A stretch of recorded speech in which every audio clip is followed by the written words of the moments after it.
Great. So that is now recording. So thank you once again, everyone, for coming along today to this event as part of LGBTQIA+ History Month. For this year, the national theme of the month in the UK, where it's celebrated in February, is medicine, with a hashtag under the scope. And the theme celebrates LGBTQIA+ people's contributions to the field of medicine and healthcare, historically and today, whilst also acknowledging and shining a light on the history of the LGBTQIA+ community's experience of receiving healthcare, which has been complicated, and does leave LGBTQIA+ people still facing health inequalities even today. So this theme and the intersectional perspective of LGBTQIA+ experiences will be touched upon today as we discuss the wonderful book, Our Stories Told by Us, celebrating the African contribution to the UK HIV response. So I'd like to just briefly introduce you to our two speakers today.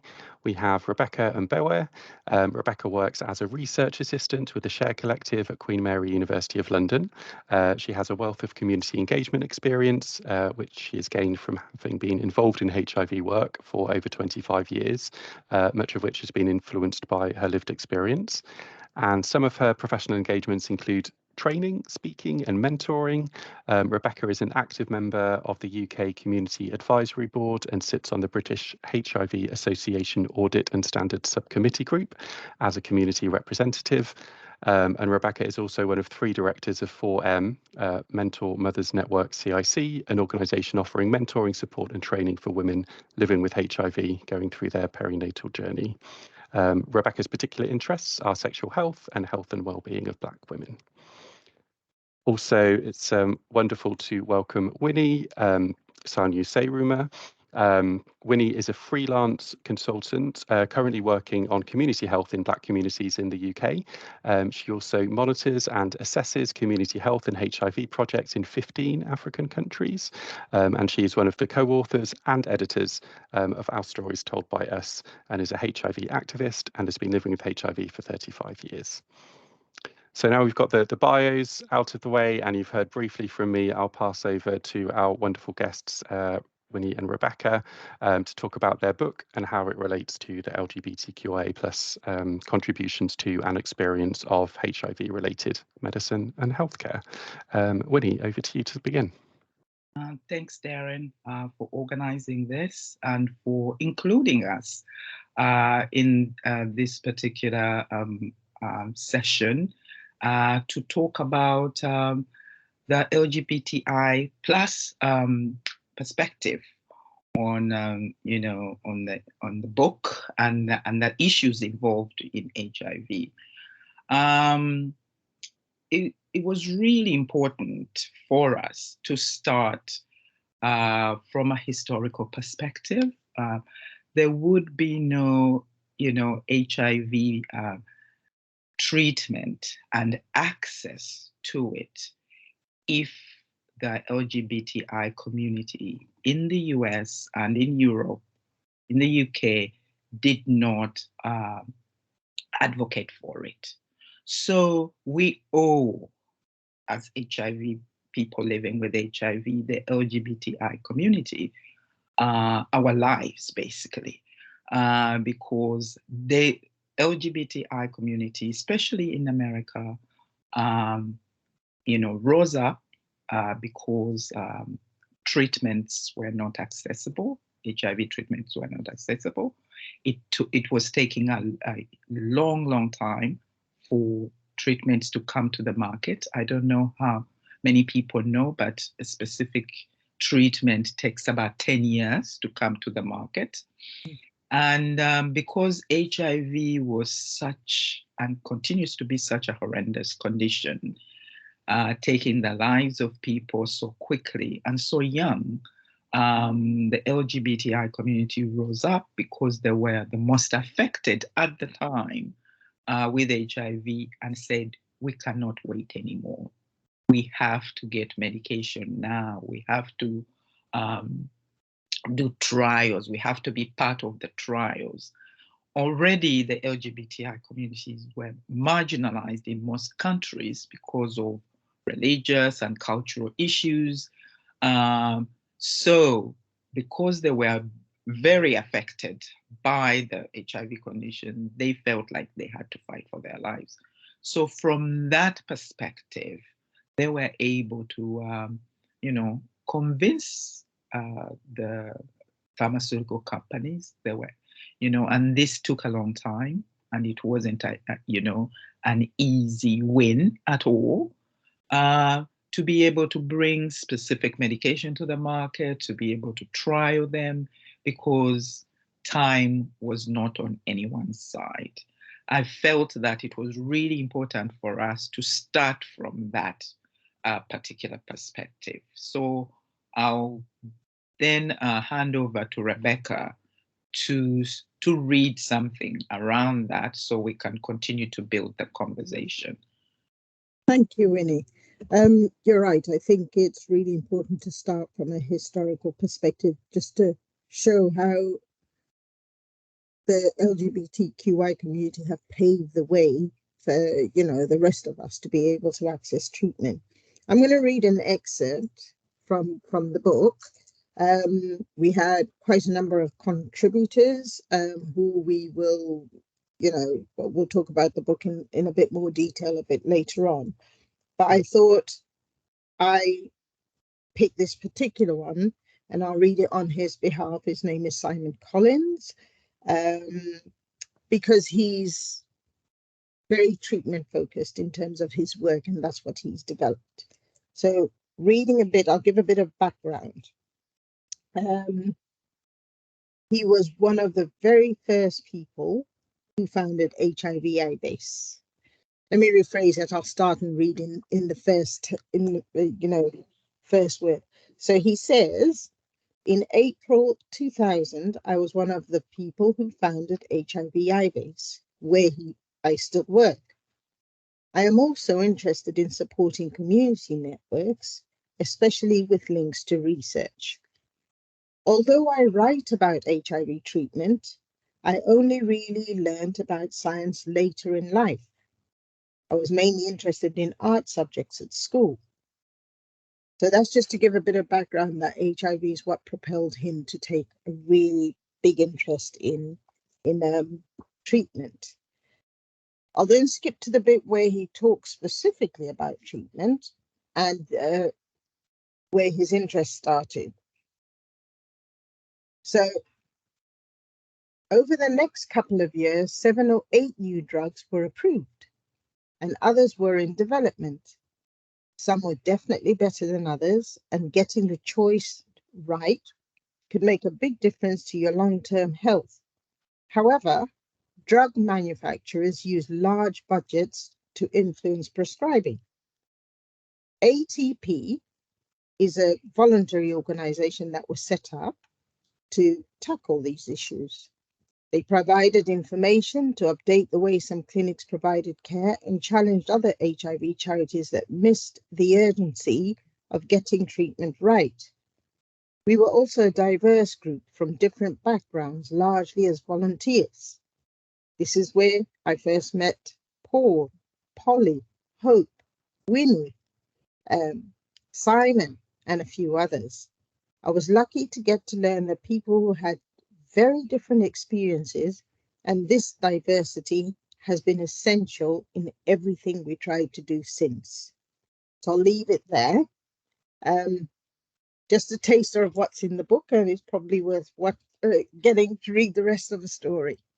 So I'll hand back to you, Winnie, so that we can talk about why the book, why now. Okay, thanks, Rebecca, for that. Perhaps just to continue to build on that conversation before I get to the book, is that as the LGBTI plus communities continue to advocate to bring treatments to the market, I think they realize that the only way to be able to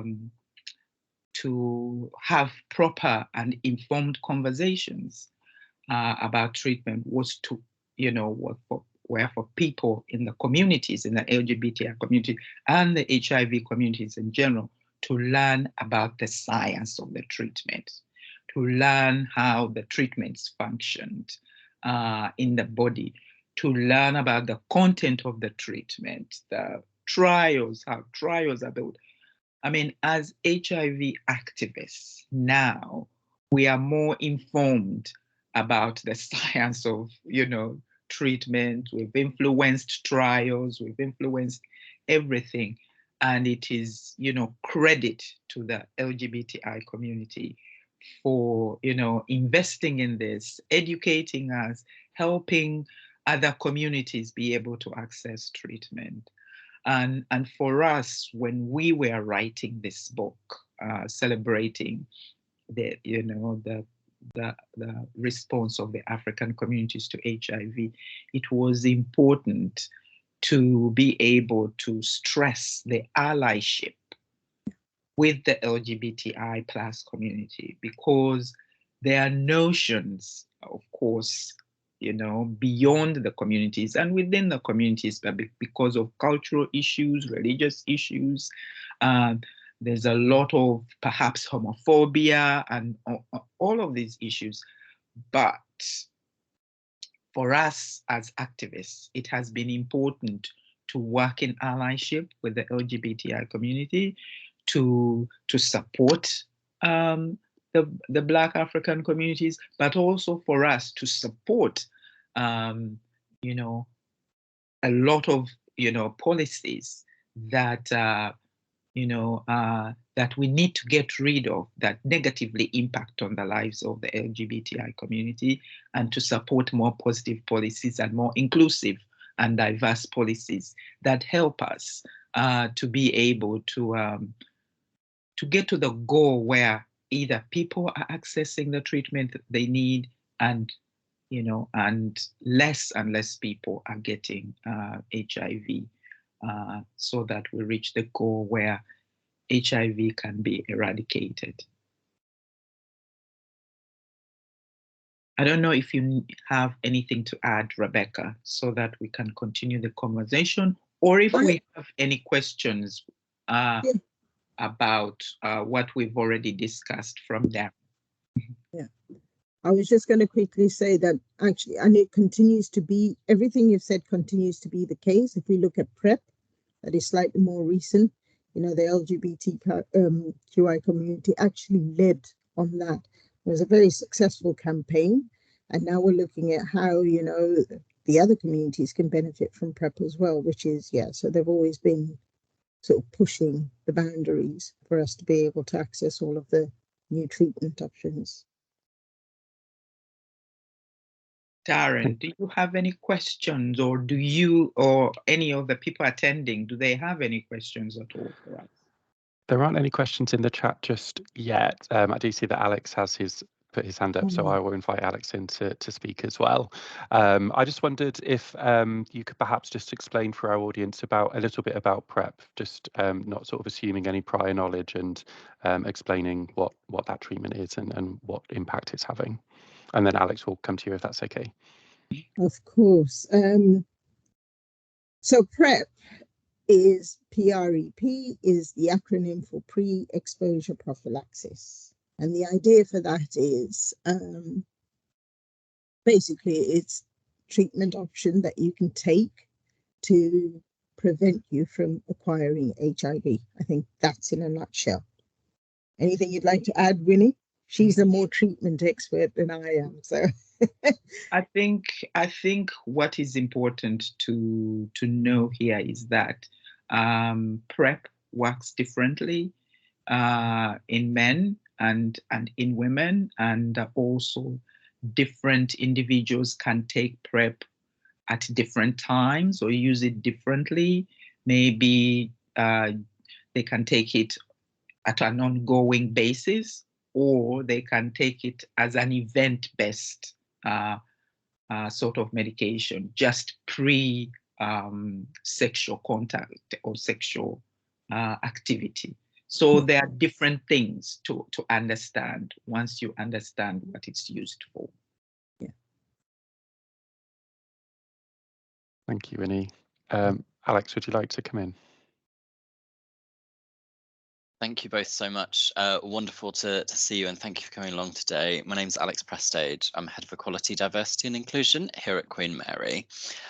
When I think about HIV and AIDS particularly, and depictions in Hollywood or the media of the impact that the disease has on the world and perhaps responses to it, often these stories are told through a white gay lens, thinking about it's a sin, 120 beats per minute was a big one, how to survive a plague.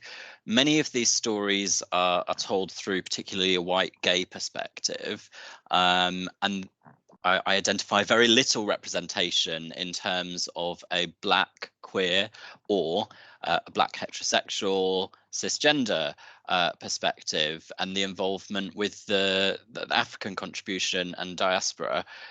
What impact do these representations or poor representations have on people's understanding of HIV and AIDS? Yeah, thank you. Want to take it? I'll take a crack at it. Thank you, Alex. I think that's a really important observation, and part of what prompted us to write this book, our stories told by us, was that we felt that Black communities, especially in the UK, and specifically African communities, who are the second most affected communities in the UK with HIV, were not seen or heard in various ways, because our contributions weren't, being acknowledged or being seen or, written about. And in fact, our book is the first of its kind to actually do this. However, having said that, it is understandable that in Europe, in the US, in the UK, that the focus has been on the gay community, because they have been the most affected communities. The LGBTI communities have been the most affected, and it's been mostly white gay men who have been most affected. However, the most of the communities, especially Black communities in the US, in the UK, there's been issues that have led to the complexity of why there's been little highlighting of the epidemic in these communities, mostly around migration. That people don't want to come forward because of the way that migrants have been projected, especially migrants coming from Africa and coming from the Caribbean. And of course, that has sort of disadvantaged LGBTIQ populations, Black populations, and also there's been a certain amount of denial, a certain amount of not wanting to add to the complexity and to the negative sort of stereotype story about Black communities. And here's another challenge, and here's another stigmatizing issue. So the issue is complex, and there is a need to be able to get the balance right at this particular time, because definitely as we tackle HIV and continue to work on, the end of HIV, new HIV infections, we see that the Black communities within the HIV sectors, and this is not different in the US, in European countries, and in the UK, that while there's a lot of progress with, the white communities and in relation to the LGBTIQ populations, they are doing better in terms of accessing treatment, in terms of less and less new infections, but Black communities and actually brown communities within that are doing, are not doing as well in terms of access to treatment. And there are more new infections within these populations, more than they should be. I think also, just to add to what Winnie's saying, and to sort of allude to the question that you asked, when lack of representation, what's the impact of that? It just means people think that, it doesn't affect me, therefore I won't go for a test. And then that has an impact on late diagnosis and a whole load of other things come up as a result of that. So yeah, representation is important. We're working on it. But as Winnie says, even within that, there's lots to unpack, because the example that Winnie's given, when people are undocumented or they're not allowed to work, and their focus and their attention is on something that's slightly more immediate. HIV might not be the first thing on their mind if you haven't got decent housing, or you're worried about where you're going to sleep for the night. So there's lots to unpack there. But yeah, that's what I think prevents it. Yeah. Thank you both. We have had another question in the chat, which is following on from the discussion around PrEP, and it's about what is the availability of PrEP? What does it look like outside of the gay male community? What does that access to the treatment look like? These are not easy questions. No. I think one of there's, again, I wish I would, I could say that the issues around HIV are very straightforward. They're not. It's never one issue. It's a whole lot of issues are layered. They're quite layered, and that's why it's really important to have the conversations that we're having. PrEP is accessible on the NHS in many clinics. However, it's been very difficult for especially women to be able to access PrEP, mostly because these questions around PrEP sometimes are not asked of women, and so they are unaware of what is available.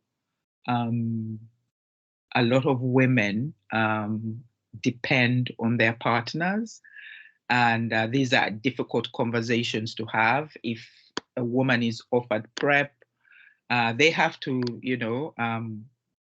especially if they're heterosexual, they have to be able to have these conversations with their male partners, which is not always an easy thing to do. We've noticed this even during, the HIV epidemic, where women have been put in a very difficult position because they're usually the first ones to get diagnosed, especially during maternal care. And then they have to actually have the conversations with their male partners. So PrEP is not as accessible for women as it should be. And that is a challenge that the HIV community is grappling with at the moment. But it's also about the advocacy around PrEP and how younger people are able to hear about it, because most of the young people, especially anyone actually under the age of 40, really doesn't know the impact of HIV unless they see it in films, unless, many of us who have been around for ages and have been living with HIV for more than 35 years.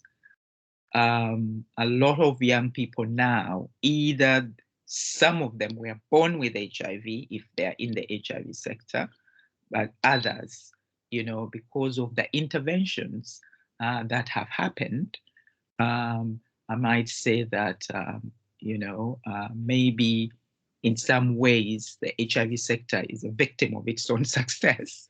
A lot of people think HIV has gone away because many people living with HIV are living good lives and all that. So there's a need to update a lot of people on the issues that are there now, or that HIV is still around and that people can get it, but there are interventions and they can lead good lives.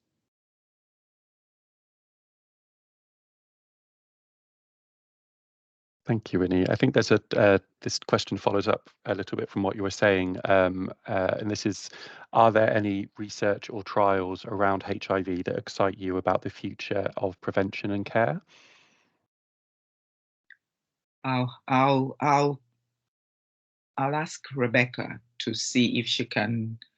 I'll give it a shot, and then you can fluff it out for me while I think of things to say. Yeah. I think that in terms of HIV treatment options, you know, within the HIV sector, it's been a very exciting landscape, and I think Winnie alluded to the fact that we've made huge advances in treatment. So there's always something exciting on the horizon. I think at the moment that sits with injectables, so which will allow people to, you know, go to the hospital to be able to get treatment, whether it's once every 3 months, as opposed to taking a tablet. The other thing I think is, if you look at how treatment has advanced, the medication we have taken or continue to take is far less toxic. It's much more tolerable. In terms of the pill burden, you don't have to take as many. Now people take as little as 1 pill a day. So, you know, but in terms of research at the moment, I think the most exciting thing is injectables, and that's what they're working on. What I can add to that, and thank you for really, Rebecca, for outlining that, because that's really, the injectables are something that I think even the drug company that's making the injectables itself is focusing on, in terms of promoting this year, going into 2030, to make it easier for people to be able to receive their HIV treatment, because not everybody can take pills every day, and it can be very difficult to, you know, to do. What continues to elude people and to elude scientists and researchers and everybody is an HIV cure. HIV cure has been really difficult, but there are a lot of different people are working on it, and perhaps working on it in various different ways. The HIV virus is a very difficult virus. It can lay dormant in one's body for a very long time, and even for us as people who have been taking treatment for a long time, if we stopped treatment, now the virus that is asleep in our bodies would wake up, and in about 6 months it would be as if we'd never taken treatment before. So it is a very complex virus, and a cure is still very difficult to get, and has eluded the science, the scientific part of the HIV community and the pharmaceutical companies. I want to return to, you know, the focus on the LGBTI community. And I think one of the difficulties where HIV is concerned are the policies that are negatively impacting on people's lives, and especially not just in, in Europe or the US, but in places, in Asia, in Africa, in the Middle East, where there's antagonism, towards LGBTI communities, and the erasure of that kind of lifestyle, and the erasure of people's identities and lives. And so people go into hiding and are unable to access the support or treatment that they need. It is these policies that we really need to continue to work on. And for us, as heterosexual women, I was telling Darren, initially when we began, I feel like an imposter, sitting here as a heterosexual woman talking about LGBTI issues. But I really feel very strongly that, the partnerships we have, the allyship we have with LGBTI plus community is really important for us, because we need to support each other. And we've worked together, and we realize that working together actually, gets results. And that's why some of us are able to be here, living our lives, in a very intentional way, in a very active way, to be able to make sure that others access the services that we in the HIV community access. We get the best care, and we would love for others, in the general public to get, the kind of care that we get, to be able to give everybody the best chance to live their lives well.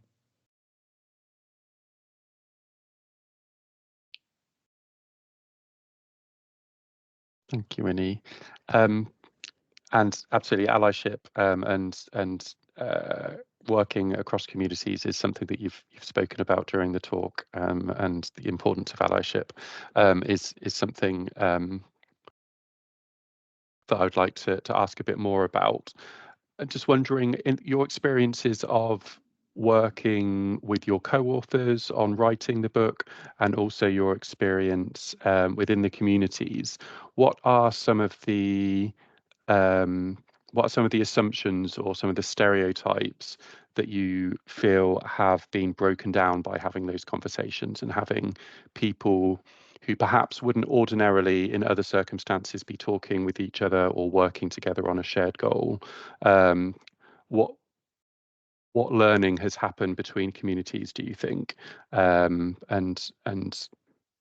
how do you think that has helped with regards to the work that you've been doing, that you've been progressing around HIV prevention and treatment? Becca, do you want to go first? Yeah, Georgia, it's a very nice question indeed. I think even though the central common thing has been HIV when you're working with, the LGBTIQI community or people that have, those that represent the allyship, that was what drew everybody together.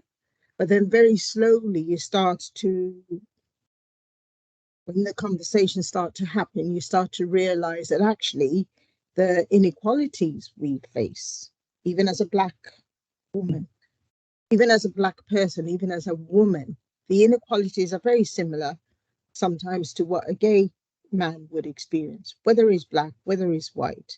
If you're Black, it's just additional layers because of your color and where you come from. But they were very similar, or they are very similar. And within that, you find a common ground. How do we deal with those things? How do we, what do you do when you're affected by all of this? And I think that's the beginning of, what can we do to make it better? Or within the gay community, this is what we've done. This is, how we've approached it. Maybe if you tweak it a little bit for your communities, and it has worked in most cases, if you know, dare I say. But and then you find that the more you work together, the more conversations you have, you realize that actually we've got a lot more in common than we don't. Because at the end of the day, the bottom line is we're all human beings. And that is what then drives us forward in terms of our policies and our experiences. And working in the HIV sector for me has certainly made me way more open-minded than I would have been before I got my diagnosis. It's made me realize the same kind of, you know, stigma I face is probably the same kind of stigma, you know, a gay man would face. Forget the HIV or even about my color. So there are lots of similarities, and I think that tends to draw people together, as opposed to, you know, you realize we've got lots more in common. We can work together and come up with solutions. Just to complement what Rebecca has said is that I think one of the things that I can say is that you know, relationships and allyship, you know, these things are not seamless. These things take time.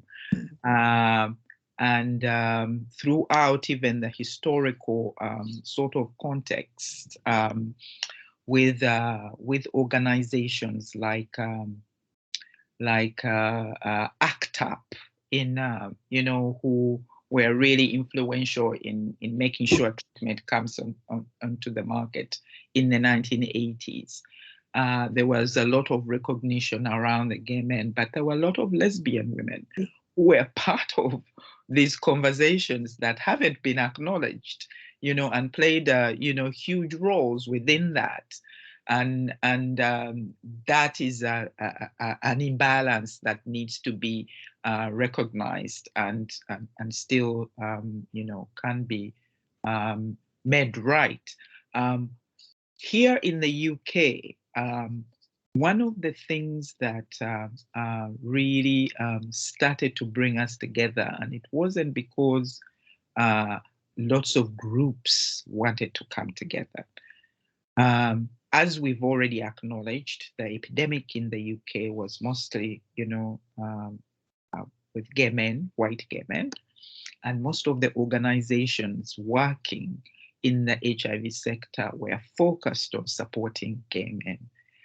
And it was recognized through evidence, through research, that, you know, there were more women and heterosexual men and children being born with HIV within the Black communities. And these were almost separate epidemics. But while the gay men organizations were being funded, there wasn't any funding for Black communities. And so communities started to struggle to fund services for each other. And because there was so little funding for HIV, organizations had to sit down and say, how do we solve this problem so that everybody is able to, you know, have access to treatment? Otherwise, if, you know, if the, you know, LGBTI community organizations, you know, fight for the funding, and then the African organizations also fight for funding, nobody's winning. And there's just animosity. So slowly but surely, organizations started to work in partnership together. Organizations start to have conversations to understand each other. And it is a journey that continues even up to now. So it is really interesting. These were not easy conversations. These were really challenging and very, very difficult conversations. And to some level, with some particular people and individuals within the sector, is still difficult. So the allyship, the partnerships are still a work in progress. And I would say that, yeah, and I would say that for us, as co-authors of the book, Our Stories, told by us. We really wanted to highlight the allyship that we have. And it was important for us to highlight that, to acknowledge that, and to also say that, you know, it is important for communities to continue to support each other, especially to influence and get rid of the negative policies that impact the lives of people.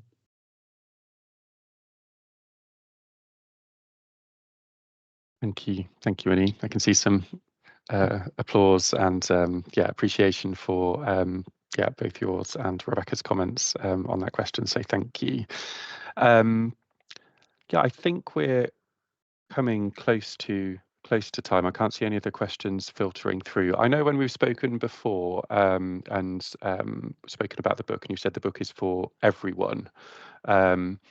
Just as a closing question from me, I wondered, is there anything in particular that you would like an LGBTQIA plus reader to take away from the book? What is something that someone from within the community who is reading your book and the stories of your co-authors, what do you think they would take away from it? Taryn, amazing questions. I think, you know, for us, it's just that the stories are so powerful because they are written in the individuals. All individuals, these stories are written in their words. You know, they're describing their lives. They're describing, how they've managed to get to the point where they are at, and strategies they've used. So there is a lot for people to actually benefit from, even for us as co-authors, because we have a book club, and actually last month we read our own book and actually analyzed the stories and and talked about the stories that stood out for us. And I'm not making this up, but most of the stories that stood out for us were LGBTIQ stories, because most of, as co-authors, we wanted people to be honest, and a lot of people were very honest, about their journeys, and all of that. We have people who are describing that even as a doctor, they wouldn't, they were unable to be able to, to sort of take the messages on that they preach to, to their patients, and they got HIV. And so HIV doesn't discriminate, unfortunately. Doesn't discriminate, and it can get anyone and everyone. And so through that, people's stories are really powerful. They are very complex, and people really just need to be able to learn from others, and perhaps continue to be able to just adapt as they go, and not feel not beat themselves up too much if they feel they are not getting things right, because it's a learning journey that we are all on. And we need to learn from each other. And people might not look like you, might not be, of the sexual preference that, like you, but there's so much, as Rebecca said, that we have in common. And we can always learn from each other, a great deal from unexpected places, actually. And it is important to, to be able to do that. I would say the takeaway from this book is take away what we tried to tried to emphasize that whilst the stories and the contributions are written from an HIV perspective and may seem, full of dread and, they're hard and challenges, what we tried to do is focus on the resilience of these people and the positive contributions that they've made. So as a person, whether you're someone living with HIV or not, or just, have a different sexuality from anybody else, that's what I think would be a really good message to take away from the book, that, there's a lot of resilience. You're not on your own. There are strategies, as Winnie said, in the book. And it's meant to be, a book of hope, a book that life goes on. 40 years on, we're still here, regardless of what it is that we've all gone through, heterosexual, LGBTQI, all of us in this one pot have journeyed quite similar journeys as well. So there's lots of nuggets of wisdom and lots of humor as well. So yeah, it's a good book to get. Amazing. Thank you so much. I will just mention that you can go to ourstoriesttoldbyus.com, which is where you can find all the information about the book and links to buy as well. So do check that out. But yeah, all that remains really is just to say a massive thank you, Rebecca and Winnie, for speaking with us today and participating in our event for LGBTQIA+ History Month. It's been wonderful to speak with you both. And I know that everyone who has been watching live and who will be watching the recording will really value the discussions that we've had. So thank you all very much. If you have any closing comments, please please share them. If not, I will draw the luncheon then to a close. But thank you so much for coming along today. No, just to say thank you for the opportunity. Yes, and it's been an absolute pleasure. Thank you. Thank you, Darren. Thank you both. Thank you both so much. And thank you everyone for coming along, and have a wonderful rest of the day. Thank you. Take care. Bye now. Bye. Bye-bye.